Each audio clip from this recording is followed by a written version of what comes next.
Vérissure, le numéro 1 des alarmes en France. Rendez-vous sur vérissure.fr pour votre demande de devis gratuit. Vérissure présente. Sud Radio, le numérique pour tous, Vanessa Pérez. Bonjour et bienvenue dans le numérique pour tous. Et aujourd'hui, on va vous révéler en avant-première les innovations révolutionnaires dans le domaine de la high-tech qui seront présentées dans le cadre de la grand-messe de la technologie qui se déroule chaque année à Las Vegas en janvier dans le cadre du Consumer Electronics Show et qui seront sûrement dans vos magasins préférés dès l'année prochaine. Alors au sommaire, comment allons-nous soigner, comment allons-nous nous déplacer ou nous divertir dans les mois à venir?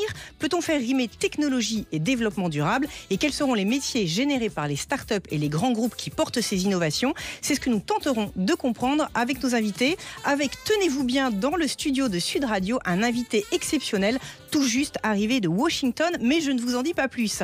Le numérique pour tous spécial Innovation 2024, c'est tout de suite et c'est sur Sud Radio. Sud Radio, le numérique pour tous, Vanessa Pérez. Alors, comme vous le savez peut-être, chaque année, les grandes innovations qui feront notre quotidien, que ce soit les téléviseurs à écran plat, les brosses à dents connectées ou les téléphones mobiles de demain, sont présentées dans des grands salons. Alors, vous connaissez sans doute Vivatech à Paris, mais aussi le World Mobile Congress à Barcelone ou encore l'IFA à Berlin.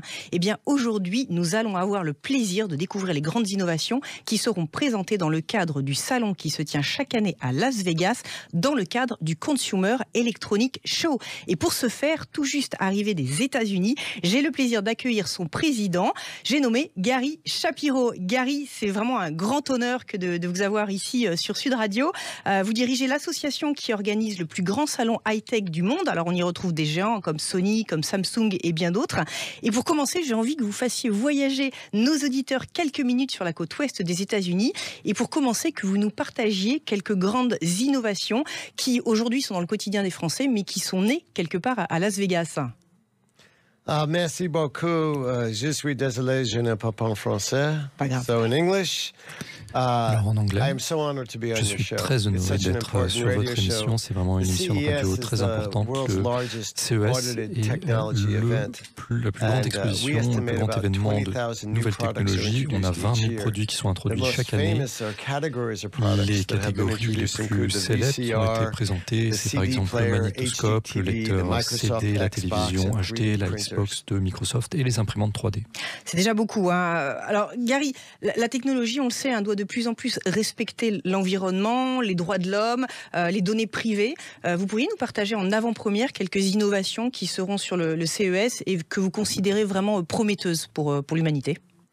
Well, certainly the tech industry is focused on Bien sûr, l'industrie de la technologie est concentrée sur le développement durable, car nous sommes des citoyens du monde et nous voulons que le monde soit mieux, plus propre. Et cette semaine, lundi, j'étais aux Nations Unies à New York devant l'Assemblée générale et on a commencé avec des responsables des Nations Unies qui ont dit que parmi les droits fondamentaux des êtres humains, le droit à l'eau, le droit à l'air, le droit à la nourriture, il y a aussi un droit à la sécurité technologique parce que ça permet d'accéder à d'autres droits et à d'autres parties du monde. Au CES en janvier à Las Vegas, on va voir des innovations très prometteuses, par exemple pour de l'énergie plus propre, pour l'infrastructure, tout un tas d'équipements qui vont nous permettre de mieux utiliser l'énergie pour résoudre les problèmes de la planète pour l'avenir. Alors, si on fait un focus sur les innovations dans le domaine de la santé, vous pourriez nous partager quelques innovations peut-être en avant-première que l'on découvrira au CES 2024 ? Alors, la santé numérique, ça devient de plus en plus personnalisé, de plus en plus accessible, de plus en plus intelligent. Au niveau de la personnalisation, on a la surveillance des patients à distance où on conjugue la médecine et les équipements en termes d'accessibilité. C'est très important. La population vieillit, il y a de moins en moins de médecins. On a besoin de solutions et on va se focaliser sur des technologies inclusives, des technologies d'examination à distance. Et bien sûr, il y a ce changement très rapide avec l'intelligence artificielle qui nous offre des nouveaux moyens, des nouveaux traitements plus personnalisés. Ça va se faire au bénéfice de tous et avec ces nouvelles technologies d'intelligence artificielle capables d'apprendre, on va voir des nouvelles innovations qui sont désirées par les consommateurs. Alors Gary, toutes ces innovations, beaucoup d'entre elles sont portées par des startups et on voit en Europe qu'il y a un véritable ralentissement des levées de fonds et une baisse des valorisations. J'ai envie de vous demander si la Silicon Valley est toujours aussi attractive. Silicon Valley is nice. Silicon Valley, c'est bien, mais vous savez, la vérité, c'est que l'innovation peut se produire partout, ailleurs qu'aux États-Unis. Et même si nous adorons la Silicon Valley, il y a beaucoup de hubs d'innovation au Texas, à Austin, à New York, à Washington DC. Et j'ai visité nombre des conseils technologiques partout aux États-Unis et dans le monde aussi. Et ce qui est très bien avec la technologie aujourd'hui, c'est que toute personne qui a une idée, qui a accès à Internet grâce à un smartphone, une tablette ou avec un ordinateur portable, ils peuvent lancer une entreprise, ils peuvent être des entrepreneurs et on a besoin de cette catégorie d'individus, d'entrepreneurs pour créer les entreprises de demain. Pour nous, c'est très important d'encourager l'innovation. C'est pour ça qu'on a 1000 startups et c'est pour ça qu'on est très content d'avoir des partenariats à Paris qui se focalisent sur les startups parce que c'est ça l'avenir, que toute personne avec une idée puisse devenir un héros pour le monde avec une grande innovation. Gary, venons-en à l'intelligence artificielle. Vous l'avez évoqué tout à l'heure, elle fait des avancées fulgurantes avec notamment des applications comme ChatGPT. J'ai envie de vous demander quel impact sur les innovations technologiques seront dans notre quotidien de demain. L'intelligence artificielle en fera certainement partie avec l'apprentissage automatique. On a parlé de santé, mais ça fonctionnera aussi pour le e-commerce. C'est quelque chose qui va nous permettre de robotiser l'avenir en combinant l'IA et la robotique pour automatiser des tâches que l'homme n'aime pas faire ou peut-être qu'il ne devrait pas faire, pour être au service des personnes âgées de certaines manières. Il y aura aussi des jumeaux numériques qui permettront de reproduire des environnements physiques. Ça permettra par exemple d'améliorer la recherche scientifique. Il y aura aussi bien sûr les véhicules autonomes. Et tout ça, ça dépend de l'intelligence artificielle. Personnellement, c'est vraiment un champ qui m'intéresse énormément. Les véhicules autonomes, parce que non seulement ça sauvera des vies tous les ans, il y a des centaines de vies qui sont perdues dans des accidents de la route. Et on pourrait vraiment réduire cela avec l'intelligence artificielle, mais l'IA, ça permettra aussi aux personnes âgées, aux personnes en situation de handicap d'avoir une vie plus facile. Ça va faciliter la vie de millions de personnes de par le monde. Gary, j'ai envie de vous demander si une guerre géopolitique, quelque part, n'est pas en train de se jouer sur la maîtrise de nouvelles technologies entre l'Asie, les États-Unis et l'Europe aujourd'hui. Il y a une vraie division dans le monde. On a différentes perspectives sur les technologies. Il y a vraiment un fossé entre le monde occidental, l'Europe, les États-Unis, le Canada, d'autres, l'Australie, la Corée du Sud. Et d'un autre côté, des régimes plus répressifs qui ancrent leur répression dans la technologie. Dans certains pays, la technologie est utilisée pour faire du mal aux gens et limiter ce qu'ils peuvent dire ou penser. Et dans d'autres pays, ça sert à partager les idées, ça sert à promouvoir la liberté. Et ça, c'est la vision que moi, je préfère de la technologie. Gary Shapiro, un immense merci de nous avoir fait découvrir en avant-première les innovations du CES 2024. Je rappelle que vous êtes président de la Consumer Electronic Show Association. Le numérique pour tous spécial Innovation 2024, ça continue dans quelques instants et c'est sur Sud Radio. Vérissure, le numéro 1 des alarmes en France. Rendez-vous sur vérissure.fr pour votre demande de devis gratuit. Vérissure présente. Sud Radio, le numérique pour tous, Vanessa Pérez. Et tout de suite dans ce numérique pour tous spécial Innovation 2024, je vais avoir le plaisir d'accueillir The Big Boss, on va dire, des startups en France. J'ai nommé Maya Noël, présidente de France Digital. Alors Maya, on est également ravis, après cette intervention de Gary, de vous avoir en plateau, parce que je sais que vous avez une activité chargée cette semaine, avec notamment votre sommet. Ouais. Mais merci de prendre un petit peu de temps. Donc déjà, pour nos auditeurs, j'aimerais qu'on commence par les présentations. Nous rappeler ce qu'est France Digital, que vous dirigez, et quel est votre rôle auprès des startups et des institutions. Alors France Digital, c'est une association qui a un peu plus de 10 ans et qui représente les startups et les fonds d'investissement en France et en Europe. Et donc notre rôle, il est double. C'est à la fois un grand réseau de professionnels qui cherchent à se rencontrer et à travailler ensemble. Et aussi, en fait, c'est un lobby. C'est-à-dire que, pas le lobby qu'on connaît d'habitude, mais un lobby d'éducation qui a pour vocation à sensibiliser les décideurs publics sur les enjeux que connaissent nos jeunes entreprises innovantes, qui sont des enjeux notamment technologiques, qui nécessitent d'adapter le cadre réglementaire. Alors justement, Maya, l'objectif d'une agence comme France Digital, c'est de faire émerger des champions européens, qu'on le retrouvera peut-être au CES de Las Vegas, dont nous parlait Gary Shapiro. Mais pour ça, il faut que les textes de loi facilitent la vie des entrepreneurs, plutôt que de les contraindre. Et l'un de vos combats, en l'occurrence, c'est d'agir sur une série de textes européens actuellement sur la trajectoire de durabilité des startups. Vous pourriez nous en dire un peu plus ? Alors, effectivement, toutes les entreprises, et les startups y compris, sont soumises à des textes réglementaires qui sont souvent imaginés pour des grands groupes. Et donc nous, notre rôle, c'est de faire en sorte que ces textes soient adaptés à des plus petites entreprises qui sont en cours de développement et qui cherchent avant tout à innover, et il ne faut pas freiner cette innovation. Dans le cadre de la durabilité, c'est vrai qu'il y a beaucoup de textes en cours et c'est bien normal pour inciter les entreprises à prendre leur part dans la transition environnementale et sociétale. Et c'est des textes qui sont là encore imaginés pour des grands groupes. Et nous, notre rôle, c'est de faire en sorte que ces textes s'adaptent aussi à des entreprises en croissance qui viennent de naître.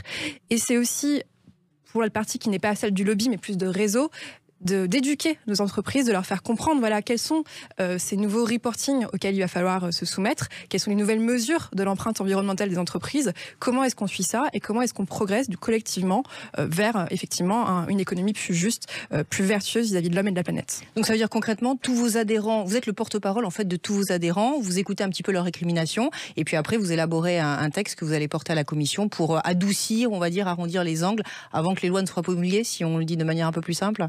Exactement. Nous, on prend le pouls en permanence de ces entreprises pour savoir quels sont leurs challenges et on les fait remonter auprès des décideurs. Donc ça, c'est pour la partie lobby. Et l'autre partie, c'est déjà, en tant que simple réseau, de faire des échanges entre pairs pour que collectivement, on puisse progresser. Donc concrètement, ces entrepreneurs se réunissent régulièrement ? Se réunissent durant des événements, des groupes de travail. Quasiment toutes les semaines, on réunit des groupes de métiers, des décideurs, donc les dirigeants des entreprises, pour que les éduquer et qu'ils puissent surtout, eux, nous faire remonter leur challenge du moment. Donc là, les entrepreneurs qui nous écoutent peuvent aller sur votre page internet et justement, s'ils ont besoin d'un accompagnement, d'un soutien, vous êtes là justement pour les écouter et les soutenir. Exactement. Et le principe, notre credo depuis le départ, depuis notre création, c'est de jouer collectif. Donc tout le monde est invité, toute entreprise jeune et innovante et en forte croissance, à rejoindre notre écosystème. Et ce qui est intéressant, c'est que c'est un écosystème qui grandit et qui est de plus en plus hétérogène et dans lequel on retrouve des jeunes entreprises qui viennent d'être créées, comme des entreprises un peu plus connues à l'instar de Blablacar, Doctolib, qui sont déjà des champions dans leur domaine, mais qui connaissent toujours une forte croissance et un cadre réglementaire qu'il faut pouvoir adapter pour qu'ils puissent continuer d'innover. Très clair. Alors Maya, on va évoquer l'action du député Paul Midi, qui a été mandaté par la Première ministre pour travailler sur un projet de loi qui a d'ailleurs été voté, qui vise à flécher l'épargne des Français vers le financement des startups. J'ai envie de vous demander s'il n'y a plus d'argent au sein des fonds d'investissement, qu'est-ce qui se passe en France ? Ça va bien ou ça devient compliqué ? Il y a toujours de l'argent au sein des fonds d'investissement qui continuent de financer des entreprises. D'ailleurs, on peut voir qu'à ce premier semestre, il y a eu autant d'opérations de financement que l'année dernière. Donc, on est sur une forme de continuité. Néanmoins, effectivement, quand on se compare à d'autres pays comme les États-Unis ou la Grande-Bretagne, par exemple, il est vrai que le particulier est plus incité, s'il le désire, à investir dans l'innovation. Et c'est ce qui permet véritablement d'avoir plus de moyens pour arriver justement à développer ces grands géants technologiques qu'on connaît et qui sont aujourd'hui pour la grande majorité américains. Alors, on va parler de l'intelligence artificielle qui défraie un peu la chronique avec notamment l'application ChatGPT, mais plein d'autres applications. Et vous, justement, vous avez proposé un texte à la Commission européenne pour ce que vous appelez une intelligence artificielle responsable. Contre quoi souhaitez-vous protéger les entrepreneurs et les utilisateurs ? Alors, il faut déjà savoir de quoi on parle quand on parle d'intelligence artificielle. C'est vrai, je pense que dans l'imaginaire collectif, il y a plusieurs vérités. L'intelligence artificielle, ça peut être aussi bien un logiciel comme Doctrine qui va permettre à des avocats de trouver, plutôt que de lire des tonnes de codes civils, si vous voulez, d'aller sur un logiciel et de pouvoir retrouver plus facilement, par exemple, des jurisprudences. Ça, l'intelligence artificielle sert à ça. Et puis, vous pouvez avoir d'autres startups, comme on va dire 22, qui fait la reconnaissance faciale. Ce qui est certain, c'est que l'usage qui est fait de l'intelligence artificielle n'est pas le même déjà, et surtout n'a pas le même risque potentiel. Et donc, quand on va réguler l'intelligence artificielle, il faut d'une certaine manière avoir une forme de proportionnalité par rapport au risque que va engendrer cette intelligence artificielle et donc adapter le texte de loi en fonction. Pour ce qui est des IA, des intelligences artificielles à plus haut risque, elles peuvent néanmoins apporter énormément de valeur à la société, mais c'est vrai qu'en fonction de l'usage, ça peut aussi devenir une arme puissance dans le mauvais sens. Et donc, il faut qu'on puisse permettre quand même l'innovation tout en veillant à ce que l'usage qui en est fait soit responsable. Et donc c'est pour ça qu'aujourd'hui on est parmi les plus gros contributeurs des textes européens qui sont en cours, car ils ont vocation justement à réduire tous les risques. Néanmoins, en essayant de créer trop de pare-feu, on va dire, ça peut aussi brimer l'innovation. Et donc nous, c'est ça notre travail, c'est de réussir à trouver ce juste équilibre et à aider justement la Commission européenne et le Parlement européen à penser des textes qui sont adaptés et que ça ne freine pas trop vite l'innovation pour qu'on se fasse concurrencer et donc on perde la compétition avec notamment des Américains ou des Chinois. Très clair. Alors Maya, vous animez un écosystème assez significatif de start-up, mais j'ai envie de vous demander, ça fait toujours rêver les jeunes, les start-up aujourd'hui, pour donner du sens à leur vie, ou alors ils se retournent vers d'autres projets. Où est-ce qu'on en est là-dessus ? Alors, on a sorti une étude au mois de juin sur l'emploi en start-up. Et ce qui est intéressant déjà, c'est que les start-up aujourd'hui, ça représente 1,1 million d'emplois directs et indirects. Et quand on regarde les personnes qui travaillent en start-up, pour 70% d'entre elles, elles ont moins de 30 ans. Donc j'ai envie de dire, oui, ça attire les jeunes. L'autre question, je la poserai dans l'autre sens, c'est en fait, est-ce que ça attire suffisamment peut-être les femmes et les moins jeunes ? Et j'ai envie de dire, encore pas assez. Donc là, le travail qu'on doit faire, c'est de continuer à montrer qu'en fait, une start-up, c'est une entreprise comme une autre dans laquelle tout le monde peut s'épanouir et qu'il ne faut pas nécessairement être jeune. Donc oui, ça fait encore rêver les jeunes, mais j'aimerais que ça fasse aussi rêver plus de femmes et plus de personnes expérimentées de différents secteurs. Alors justement, je rebondis sur ce que vous dites. Est-ce que ça veut dire que si on veut trouver un job dans une start-up, il faut être Bac+5 ou pas forcément, justement ? Pas forcément, toujours pour citer cette étude. Le chiffre exact, je crois que c'est 30% des profils qui ont un Bac+3 ou moins. Donc non, c'est pas nécessaire d'avoir fait des grandes études. Je pense d'ailleurs qu'il y a un enjeu à démystifier les métiers technologiques. Je pense qu'on a tous dans notre imaginaire collectif un développeur devant son ordinateur, des lignes de code qui veulent rien dire. Mais en fait, c'est pas si compliqué. Et les entreprises recrutent des profils de commerciaux, des profils de développeurs qui nécessitent pas d'avoir un Bac+5. Donc pour ça, il faut aller sur votre portail, regarder toutes les startups qui sont présentes et puis si elles vous séduisent, postuler en fait. C'est assez simple. Tout à fait, il faut s'intéresser. Il y a plein de jeunes entreprises innovantes qui cherchent à recruter. C'est d'ailleurs un des premiers freins à leur croissance. Maya, j'aimerais qu'on évoque ensemble la réindustrialisation dont on parle beaucoup, notamment pour assurer l'indépendance et la souveraineté de la France. Selon vous, dans quelle mesure les startups peuvent être une partie de la réponse ? Pour ne pas être binaire, il y a l'industrie, il y a les startups qui sont numériques. Est-ce qu'il y a peut-être un modèle hybride de combinaison ou de collaboration qui fait qu'on va pouvoir sortir notre épingle du jeu ? Comme je vous le disais au début, notre objectif principal, c'est de faire émerger des champions de l'innovation en Europe. Pour moi, les startups, c'est un peu comme un laboratoire dont pourraient se servir justement des grands groupes, des ETI, pour justement aller plus loin dans l'innovation. Et on n'arrivera pas à faire émerger un champion si on ne fait pas communiquer ces deux mondes. Il faut vraiment que ce soit un laboratoire au service d'eux. D'ailleurs, on a sorti, durant cet été, une cartographie des startups qui sont au service de l'industrie. Et il y en a aujourd'hui plus de 1000. Et ces startups, elles doivent travailler avec l'industrie, elles doivent complètement intégrer ces chaînes de valeur pour que derrière, on arrive à créer des grands champions de l'innovation, et notamment au niveau industriel. Alors, vous parlez de ces champions, mais alors justement, dans le contexte de protectionnisme qui est en train de se dessiner entre l'Europe, l'Asie et les États-Unis, pour vous, il y a des domaines technologiques en particulier qui vont permettre à l'Europe de tirer son épingle du jeu avec un avantage compétitif ? Aujourd'hui, en Europe, déjà, il y a la notion d'Europe. Comment est-ce qu'on arrive à jouer européen ? C'est pas si évident parce qu'on est quand même sur un marché très fragmenté avec différents pays qui ont tous leur culture, tous leurs règles administratives, tous leurs règles fiscales. Et c'est très compliqué pour une entreprise déjà de se développer sur le marché européen. Donc déjà, commençons par construire une Europe, un marché européen. C'est ambitieux, hein ? Unifié. Alors c'est ambitieux, mais je pense que c'est une des solutions si on veut vraiment faire émerger des champions. Il faut réussir à construire des champions européens, déjà sur le principe même d'avoir un marché unique européen. Et pour ce qui est de nos avantages concurrentiels, aujourd'hui on a des formidables talents, que ce soit sur l'intelligence artificielle ou sur le quantique. Et qui plus est, on a aussi énormément d'entrepreneurs et d'entreprises qui veulent se développer au service de l'homme et de la planète et donc créer des services qui ont de l'impact. Et ça qui est intéressant, c'est que quand on regarde notre écosystème, on voit de plus en plus d'entreprises apparaître et qui sont des entreprises avec un modèle économique vertueux. Je citais tout à l'heure un Blablacar, c'est exactement ça. C'est une entreprise qui va changer les modes de consommation pour quelque chose de plus responsable qui va permettre énormément d'économies d'émissions de carbone. Merci beaucoup Maya Noël. Je rappelle que vous dirigez France Digital, l'association qui soutient les startups et fait entendre leur voix auprès de nos instances. Et pour terminer, alors justement, vous parliez d'un champion du numérique, et là on va recevoir un champion made in France, mais qui a vraiment qui cartonne à l'international. Il est présent dans plus de 50 pays. Il a notamment été révélé dans ce fameux Consumer Electronics Show dont on parlait dans cette première partie d'émission. Et son nom, c'est Barracoda, et son président Thomas Serval qui est en plateau avec nous aujourd'hui. Thomas, ravi de vous accueillir. Alors vous arrivez de San Francisco, c'est bien ça? Absolument. Donc un petit peu en jet lag, mais ça va le faire. On va voir. D'accord. Vous, Thomas, vous nous proposez d'avoir dans notre salle de bain le miroir de Blanche-Neige qui va nous dire si on sera en bonne santé ou pas dans les mois qui suivent, ou alors tout un tas d'objets sensoriels. Expliquez-nous un peu plus sérieusement qui est Barracoda, la start-up que vous avez montée, et qu'est-ce qu'elle nous propose? Alors, d'abord, enchanté d'être avec vous. Donc, Barracoda, c'est une société qui est née il y a presque 10 ans, d'une idée assez simple. J'étais un père de famille qui avait une fille qui se brossait pas les dents, et je sortais de chez Google où on pensait qu'il y a toujours une application pour régler les problèmes des gens. Je me suis dit, est-ce que je peux pas inventer une brosse à dents qui me dira si ma fille se brosse bien les dents? Et on a présenté cette idée au CES de Las Vegas, comme le disait Gary Shapiro, et on était 3. On a eu 1 milliard de vues, 20 000 articles. Ah ouais. Et donc, on a fait partie de cette première vague qui a donné naissance un peu à la French Tech et qui a révélé qu'un objet connecté, made in France, pouvait résoudre un problème mondial, puisqu'on vend chaque année 6 milliards de brosses à dents, et donc une brosse à dents connectée, ça pouvait régler des vrais problèmes. Et donc, en fait, après ça, ce succès qui s'appelait Colibri, on a signé un partenariat avec une multinationale américaine, Colgate, et depuis on en a vendu plusieurs millions dans le monde, et on continue à en vendre des millions.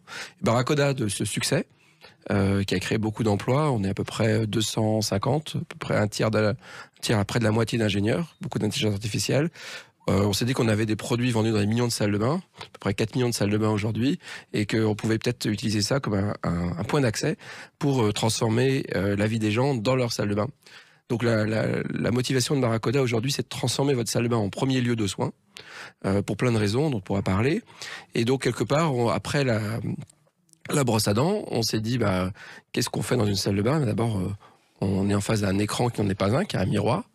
Donc on s'est intéressé à construire un operating system pour la salle de bain et des miroirs intelligents, en utilisant le fait que vous passez en moyenne 1 heure par jour dans la salle de bain.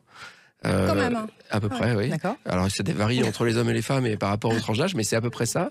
Pas tant que ça, en fait, entre les hommes et les femmes. Et en fait, ce qui est intéressant, c'est que si vous offrez à l'utilisateur assez de protection de la vie privée, et là c'est bien d'être français parce qu'on a des pays avec l'Allemagne qui protègent le mieux la vie privée, on peut faire des choses intéressantes pour vous donner des diagnostics ou prévenir certaines maladies. Alors expliquez-nous Thomas, parce que pour pas que nos auditeurs se ruent dans leur chaîne d'électroménager préférée, comment on peut trouver vos produits, où sont-ils accessibles aujourd'hui? Alors, Barracoda a un modèle qui est un petit peu différent des grandes sociétés du consumer électronique qu'on connaît, parce qu'en fait, nous, on cherche à faire de la R&D et développer des innovations, et après, trouver le plus rapidement possible la masse, l'impact. Alors, c'est très difficile de créer une marque pour faire des miroirs, pour faire des brosses à dents. Et donc, en fait, pour chacune de nos inventions, on trouve des partenaires industriels qui sont des grandes multinationales qui poussent nos inventions. Donc, nos brosses à dents, vous les trouvez en Chine et aux États-Unis sous la marque Colgate. On les a trouvés pendant les Apple Store pendant longtemps. Les miroirs, vous allez les trouver à partir de 2024 sous une marque que je peux pas encore révéler. Et mais vous allez pouvoir les trouver, les acheter. Et on a aussi inventé un tapis de bain qui permet de mesurer votre poids, que vous allez aussi retrouver, que vous pouvez déjà acheter, ce qui s'appelle B-Balance, et que vous pouvez acheter aussi en ligne, et puis bientôt sous une grande marque également. B-Balance, alors on va suivre ça avec attention. Thomas, j'ai envie de vous demander, quand on voit votre réussite, le message, c'est de dire aux jeunes entrepreneurs qu'il faut éviter de penser uniquement franco-français, mais que le développement, en fait, il est à l'international?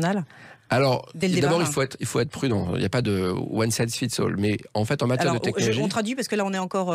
vous êtes encore sous le décalage, mais tout ne va pas à tout le monde. Tout ne va pas à tout le monde. Mais en fait, la question la plus importante dans les métiers d'électronique et de l'informatique, c'est l'échelle. C'est-à-dire que faire un produit pour un marché petit, la France est un tout petit marché à l'échelle du monde, mais aussi est un petit marché pour l'innovation par rapport même à l'Allemagne ou à Israël ou aux États-Unis.